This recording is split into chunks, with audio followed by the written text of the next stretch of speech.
there, everybody. Welcome back to another episode of Wisconsin Weather Experts. On this Tuesday, we've got a bit of cloud cover here locally, but it's going to be a great afternoon. Quiet conditions really until the weekend. That's when we're really talking changes across much of Wisconsin. Yeah, quiet and mild. Yeah, absolutely. Yeah, a very nice, comfortable day expected today. You can kind of see out our little window here. Some sunshine is peeking through, so we'll take that as a win. And while we expect a nice day today, wasn't actually that long ago that it was a record warm November 4th. Temperatures were in the 70s. Lots of folks were out taking advantage of the November warm weather. Go for a walk around the lake, hang out on a rooftop patio, whatever the case may be. This is actually video from our sister station in Minnesota. They had a record warm day too. We had similar conditions here, of course, and we tied our record for a high temperature for the date at 73 degrees. It's always a joy to have a 70-degree day during November. Right, yeah. Because you know those days are few and far between in October. Yeah, and then you get to especially November. It's a super price. Record, clearly. We don't get there today, but 60s, I would say. It's a nice silver medal there. We'll take that with for sure. less wind, too. Very it's true. A win-win. And given everything that's been going on in the world of weather, we're very happy to take what we've had, which has been a pretty calm stretch. Yeah, so switching gears now, we're still talking about Hurricane Melissa. Recovery efforts in Jamaica continue as officials are rushing to rebuild after being hit by Category 5 Melissa. It's because the small Caribbean nation is prepping for the peak tourism season. So the country, which relies heavily on tourism, expected more than 4 million people to visit the country. But this was before Hurricane Melissa. 30% of Jamaica's gross domestic product comes from tourism. Wow, that's we know it takes time not only to clear the debris, but then to rebuild. It's going to take time. And to have the things the tourists are going there for. I mean, obviously you're going for the weather, you're going for the beautiful beaches, you're going for a lot of the natural surroundings. A lot of the natural surroundings and even those beaches are in rough shape, not let alone the hotels and the resorts that are down there. Hurricane Melissa is blamed for at least 28 deaths in Jamaica.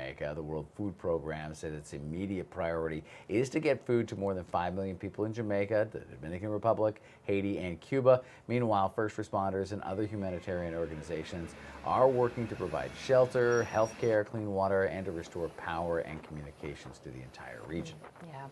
And global superstar Shaggy, known for hits like Bombastic and It Wasn't Me, is on the ground in Jamaica to help. Now he's mobilizing private planes and helping to distribute vital aid to areas hit the hardest. Here's what he says motivated him to act. When I heard it was a Category 5, and I'm seeing, oh yeah, no one has ever seen a 5, in my mind I knew this was going to be catastrophic. Yeah, wow. I mean, big props to him, if you will, for what he's doing. You know, obviously he felt compelled and he has the, assets and the infrastructure of his own to help out, but there are many people like him that could probably chip in too, and he's the one that did it. So he deserves all the accolades for that, and I'm sure they're very happy to see him bringing everything in the private planes to kind of mobilize that as well. Meanwhile, we're heading back to a rather unusually busy Arizona for our next story for an update on the severe weather that they've had there in the past few months. More help is on the way to Tempe, Arizona, as that city cleans up from that intense microburst that hit last month. You're looking at that incredible damage that was left behind. So FEMA and the Small Business Association arrived yesterday to help victims get qualified for financial aid there in their recovery. More than 1,000 homes were damaged. FEMA says about 160 families have received emergency housing since that storm.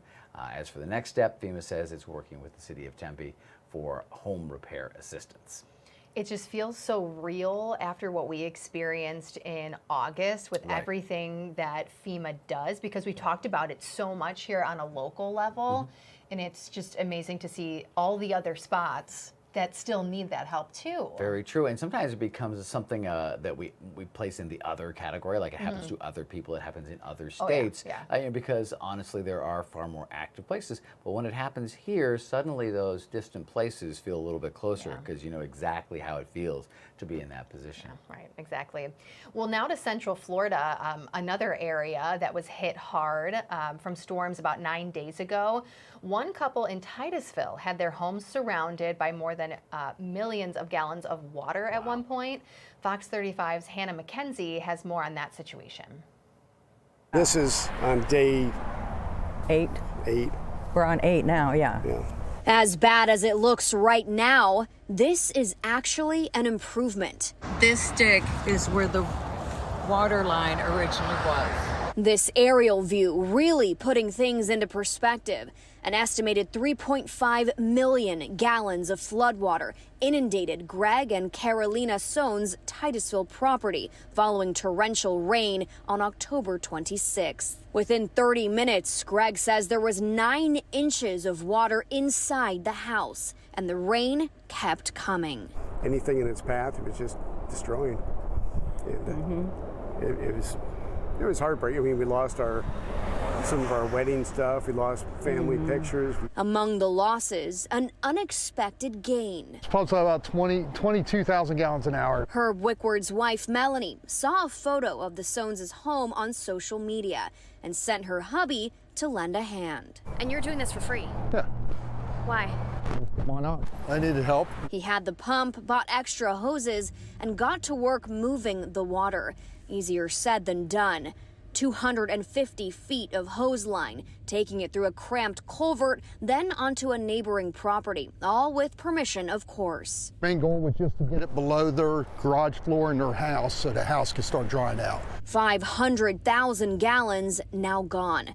Monday marking the first day the Sohns' house hasn't had water inside. They're a godsend. They really are. They are a godsend. Hannah McKenzie, Fox 35 News. Oh, wow. Wow, that's a good neighbor right there. Yeah, absolutely. Yeah, did you see that run of hose? Yes. Unbelievable. What a lot of work.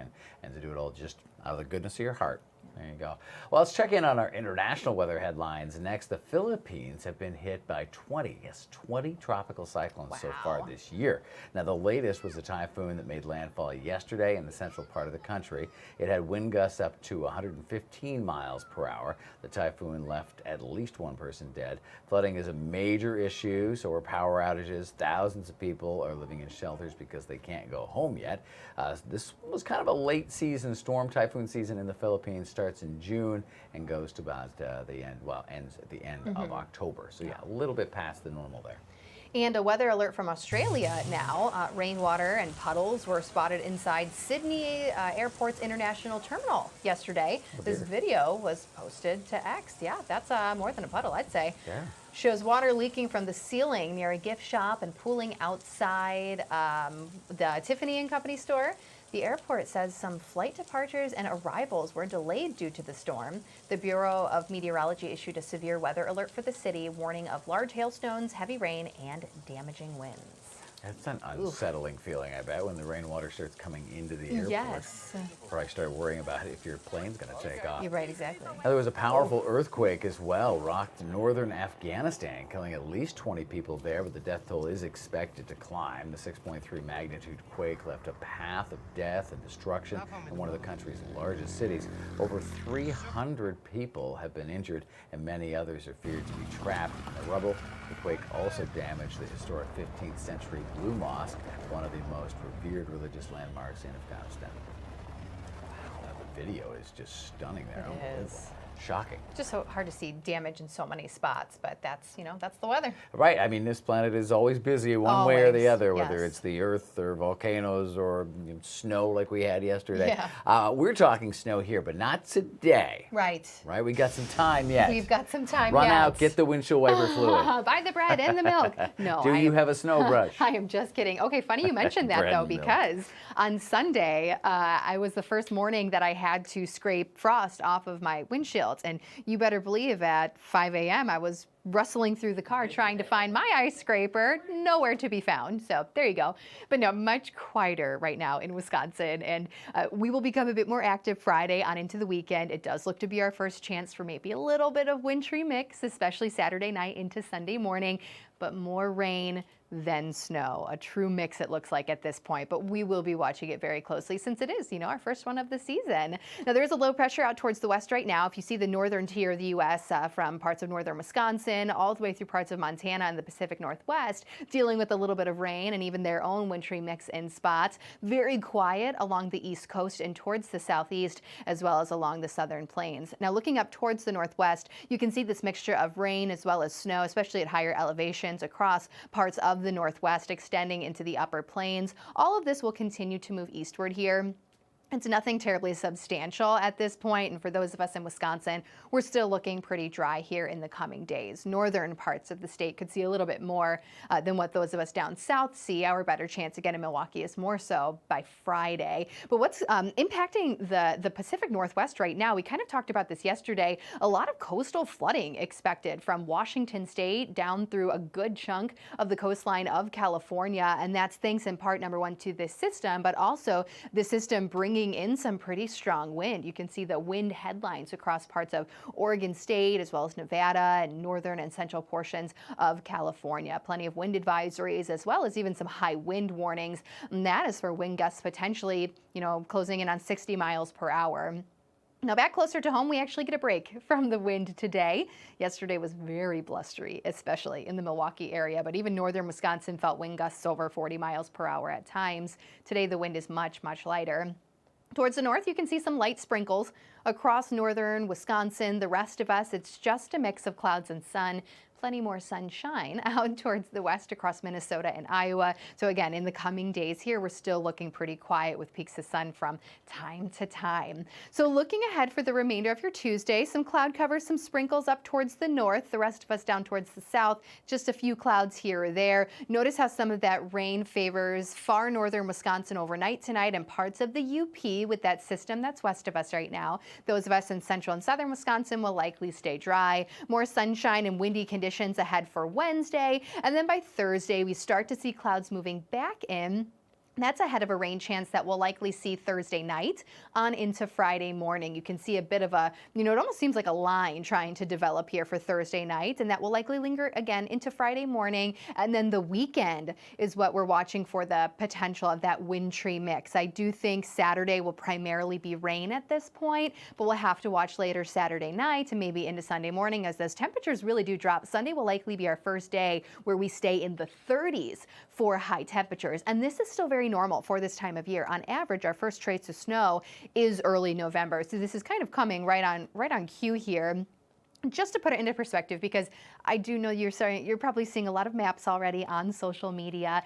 We don't really have a clear solution just yet. It is very, very early. Remember, this storm isn't moving in until Saturday, and today is only Tuesday. And the outputs right now between some of the longer range models that we look at, you can see are significantly different. One showing primarily rain and some mix, other snow showing a little bit more snow. So when it comes to forecasting, yes, we're looking at overall trends this far out, but it is going to take some time for us to really see more consistency and gain more clarity. And this time of year especially, Lake Michigan plays such a huge role. A lot of times in these late fall or early winter storms, Lake Michigan's temperatures are just too warm. So if we have a breeze off of the lake, that does mean more rain than even mix or snow near Lake Michigan. So there's still a lot of factors as we start to transition over into our winter season that goes into snow forecasting. But again, stay tuned. It's at least somewhat exciting to see it in the forecast for all of you snow lovers. Now, temperatures today, a far cry from what we'll see over the weekend. Try to get outside. We're expecting 50s and 60s, a very mild day here in Wisconsin, and a lot of 70s out towards the west. So it's going to be a mild day across much of the country right now, especially the central portion of the U.S. Notice how we see 50s then all the way into about Friday, and then more of those, we'll call them major changes for the weekend.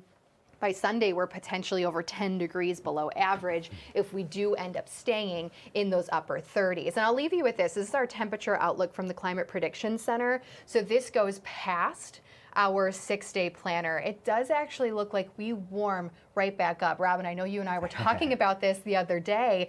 There's still a lot of warmth in the extended forecast. Right. So I don't think we're turning the page here, going straight into winter. No. I think more of what we see today is going to return. And even then, the 90-day outlook, which is a rough average, is still trending toward the warmer side of things, at least in the near term. So don't get too discouraged by the weekend forecast. Yeah, exactly. Bear in mind though that average is a moving temperature, right? I mean, it is going to fall. Averages for late November, highs are in the 40s. Yeah, basically. So above average is not going to be the 62 of today. Do not miss out on True. that. However, all of that being said, we are going to get 40s. We're going to get 30s. We're going to get 20s.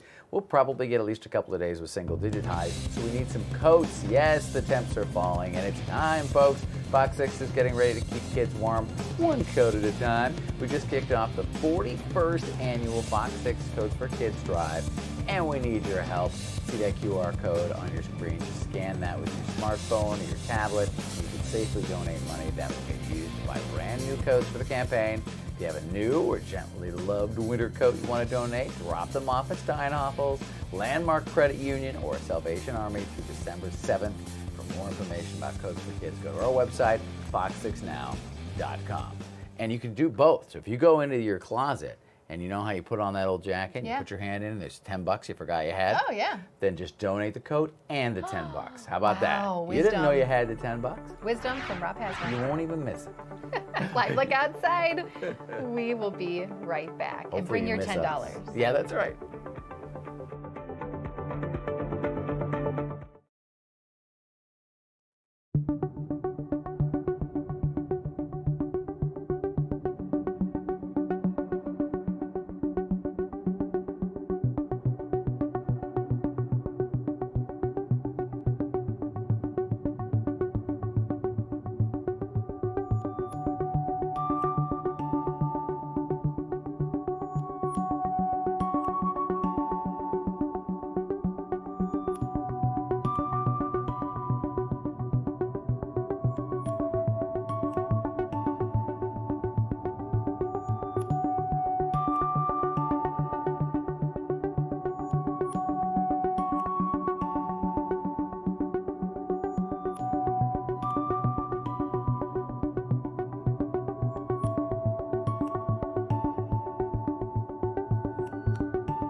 Welcome back, everybody, to Wisconsin Weather Experts. Lisa here with me now.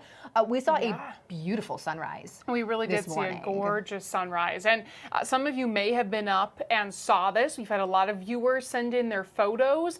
It looked a little like this. Let's take a look at G2. This is something really unique this morning. Gorgeous. And these clouds are called Ulan. I have a tongue twister so today. Hard to it's pronounce. altocumulus undulalis clouds, and this really just means this undulalis, I can't even say it today, stuff, but in Latin it means waves, and they are mid-level clouds characterized by wave-like shapes that appear like ripples in the water. They do form periodically and perpendicular to the direction of the wind when stable air is forced to rise and it interacts with various wind speeds in different areas of the atmosphere. So we are seeing that our winds have been changing out of the south, absolutely. and what we're going to be having come our way is winds out of the northwest. But overall, the air allows us for this rising and falling pattern. Typically, when pilots can see this, it means wind shear, and that could lead to turbulence. So this was just, again, a beautiful shot, another one that I had this morning on my drive in. And what you may notice is not only does it look very artistic, but we had the sun sun that when it was rising, it really enhanced some of the lines that you could see there. So you may have seen that, but that's what that is. A little different than other clouds that we may see also in these rose shapes, but it's a little higher in the sky and kind of has just moved out of here right now. Some of this moved over the lake, and now we're having more, you know, stratus, lower clouds, and just kind of not as beautiful, but still a really beautiful start to the day. So there you go. If you had questions, hopefully they're answered now as you looked out the window this morning. Well, I know we're not expecting any thunderstorms here today, but it's still possible we see some throughout the remainder of fall. Have we ever talked about lightning and how it forms and just the specifics? Meteorologist Holly Baker dives into what lightning is. Did you know that there are different types of lightning that can occur during a thunderstorm? And even too, when there's not a thunderstorm, lightning can occur. In this case, this is a picture again from one of our viewers. His name is David. David from West Bend basically sent in this picture. Now, this is one particular type of lightning. This one in particular is considered cloud to ground lightning, and is exactly what it is. You see here, we start with the clouds, and that lightning bolt goes all the way down to the ground. But there are several other types of lightning. But first, let's go over the anatomy of lightning and how it pretty much develops. You see here that we have some electrons that will begin zigzagging downward, known as a stepped leader. So you have that positive charge of electrons down towards the ground, and the negative electrons are within the cloud. So as the leader nears towards the ground, so as those negative charges go down towards the ground, it draws a positive charge upward. So you do see that the positive charge at the ground and the negative electrons in the cloud pretty much start to meet in with each other. So as the leader and the streamers pretty much emerge, a powerful electrical flow or electrical current will flow. So that is how we get our lightning. So the return stroke is what we usually see, traveling at about 60,000 miles per second. Now, the process may repeat several times along the same path, causing a flicker. So you've all seen a flicker before. It's like turning on and off the lights, and that is basically how lightning is. And guess how quick or how short of a time that is? That is less than a second, you guys. So imagine clapping your hands or snapping your fingers. The time for all of this process happens in less than a second. So that is very, very quick. Now, there are also several different types of clouds. We'll start with some of the uncommon. So the uncommon is cloud to cloud, as you see there, where you have pretty much clouds exchanging in between each other, a positive and electric charge. But you also have a cloud to ground with a positive charge only, and that is also very uncommon. Now, something that's a little more occasional is cloud to sky. We've seen those every now and again. Those are usually those textbook pictures of what you see in your textbook to highlight how beautiful lightning can be. Something that's a little bit more common, though, is cloud to ground. That's what the picture we just saw in the previous slide. And then we look at something else that's very common, is intracloud. That's very common, but that's pretty much happening where it's lightning within the clouds. And the most rare of them all is ground to cloud. And what ground to cloud is where you have the charges at the ground and then it goes back up to the cloud. So there are several different types of lightning that can happen, but again, this process takes place in literally the clap of your hands or even the snap of your fingers. Very, very quick, less than a second. But yes, beautiful pictures is what lightning can paint, but it also could be very dangerous. So always practice the safety within those thunderstorms that are pretty much going to be headed your way at any given moment.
Well, welcome back to Wisconsin Weather Experts right here on Fox Local in our YouTube page. Now, this next story, I'm going to raise my hand because Me too. this definitely, I think, is something that impacts us as well as many other people. Yeah, especially if you work a late shift, right? Or an early morning shift. Yeah. All right, if you can't seem to concentrate after a bad night's sleep or pulling an all-nighter, a new study finds that sleep deprivation can cause your brain to check out. So right. the study published in Nature Neuroscience monitored participants overnight with staff intervening if anyone closed their eyes for more than 2 seconds. This sounds awful. Scientists found that sleep deprivation fundamentally destabilizes the brain's state regulation, causing it to oscillate between wake-like and sleep-like modes as it seeks rest throughout the day to fully complete necessary movements that can only be done during the sleeping cycle. These seemingly offline moments can happen even with eyes open. The findings essentially explain why a lack of sleep can potentially cause predictable and dangerous attention lapses. Wow, so that's fascinating, but I think it just makes sense. You know, you need sleep. You do need sleep, and it's so important, even as a little kid. I mean, it's extremely important when you're young. And I know people say, oh, you can sleep later on. Right. No, you need it for your body. Well, thank you for tuning into another episode of Wisconsin Weather Experts. Make sure you go take a nap or get some good sleep tonight. But before that, enjoy this beautiful day. We'll see you back here tomorrow.